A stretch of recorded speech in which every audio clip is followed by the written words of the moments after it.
હવે ઘરને મજબૂત રાખવું હોય ને, ઘરને તૂટવા ન દેવું હોય ને, તો કોડીનાર આપણે અહીંથી એટલું બધું દૂરે નથી થતું, ત્યાં અંબુજા સિમેન્ટ છે, તમને ખબર ને? અંબુજા સિમેન્ટનો પ્લાન છે. અંબુજા સિમેન્ટની એક સરસ મજાની ટેગ લાઈન છે, હવે દિવાલ તૂટેગી નહીં.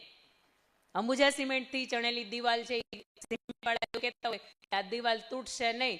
તો મને એમ થાય કે આપણે આપણા ઘરની 4 દિવાલ છે ને, કોઈનું ઘર એવું છે ગોળ હોય નહીં ને ભાઈ? કોઈનું ગોળ નથી, કોઈનું ત્રિકોણ ઘર છે, છત હોય. કોનું ઘર છે? કોનું ઘર છે ભાઈ? ઊંઘમાં છો તમે, ઊંઘમાં છો. જાગો, જાગો. દરેક વ્યક્તિ છે ને એનું ઘર લંબચોરસ હોય ને કાં તો ચોરસ હોય, 4 ખૂણા હોય, 4 અલગ અલગ દિવાલો હોય. આવું આ પરિવાર ઉત્સવ, આ સ્નેહ ઉત્સવના માધ્યમથી મારે તમને ઘરની 4 દિવાલ કેવી રીતે મજબૂત રહે ને આની વાત કરવી છે.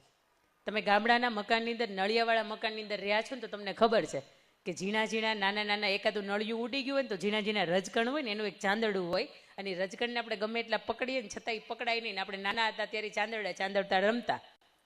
અહીંયા બેઠેલા દરેક પુરુષ આ બાબતમાં એગ્રી છે, કારણ કે નળિયાવાળા મકાનની અંદર રહીને તમે આવ્યા છો. આજે સ્લેબવાળા થઈ ગયા. નવી જનરેશન તો એવી છે કે નળિયાવાળા મકાનની અંદર હજી ફાવતું નથી કે લૂ લાગે, કારણ કે નળિયાવાળા મકાનની અંદર તમે રહ્યા હોય તો તમને ખબર હોય. પણ ઉપર તમે જુઓ અને અંદરથી ગરોળી લટકતી હોય, ક્યારેક ક્યારેક વાંદરો હુપ કરતો આવતો હોય, એટલે તમને એ મજા એની અંદર ન આવે. પણ એ તો જેણે નળિયાવાળા મકાનની મજા લીધી છે, એ ગાયરવાળી જે ઘર હતા, ઓરડા હતા, એની મજા લીધી છે, એના જીવનની અંદર કંઈકની વાતો છે. આ એ રજકણના અલગ કણ હતા, એ તમે ગમે એટલા પકડવા મથો છતાં એ પકડાય નહીં, કારણ કે એની વચ્ચે સંપ નહોતો. એ રજકણની વચ્ચે સંપ થયો ને એમાંથી માટીનું સર્જન થયું. એ માટીની વચ્ચે અને પાણીની વચ્ચે સંપ થયો એટલે એમાંથી ઢેફું બન્યું. આ ઢેફાને તમે બરાબર યોગ્ય રીતે તપાયું, યોગ્ય રીતે એને ખૂંદવું, એને યોગ્ય શેપ અને સાઇઝ આપી અને બરાબરનું એને અગ્નિના ભઠ્ઠામાં મૂક્યું એટલે એમાંથી ઈંટનું સર્જન થાય.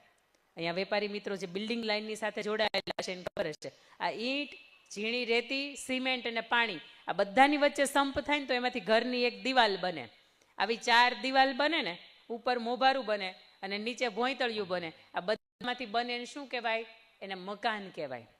પણ મકાનની અંદર હજી તમે ચૂનો પ્લાસ્ટર કરો, ચણતર પ્લાસ્ટર કરો, એની અંદર સરસ મજાનું તમે લાખોનું ફર્નિચર વસાવો અને એની અંદર જીવનારા સંબંધો, જે સાસુ વહુનો સંબંધ છે, દેરાણી જેઠાણીનો સંબંધ છે, નળંદ ભાભીનો સંબંધ છે, મા દીકરીનો કે બાપ દીકરીનો સંબંધ છે, બાપ દીકરાનો સંબંધ છે, સગા બે ભાઈનો સંબંધ છે કે કાકા દાકા દીકરાના સંબંધ છે, આ જેટલા પણ સંબંધો છે ને એની વચ્ચે પ્રેમ, લાગણી, હૂંફ અને સંવેદના ન હોય ને, એને કંઈ થાય ને તમારા દિલની અંદર ઠેસ વાગે ને તો એને ઘર કહેવાય. બાકી એને કાંઈ પણ થાય ને તમને અંદરથી મજા આવતી હોય ને મોજના દોરા છૂટતા હોય ને તો એને ઘર ન કહેવાય, એને મકાન કહેવાય. એને ભીતડા ઉભેલા હોય ને એવું કહેવાય. એ કદાચ તમારો બંગલો 5 કરોડ કેમ ન હોય તમારી ઘેરે, પણ સમાજ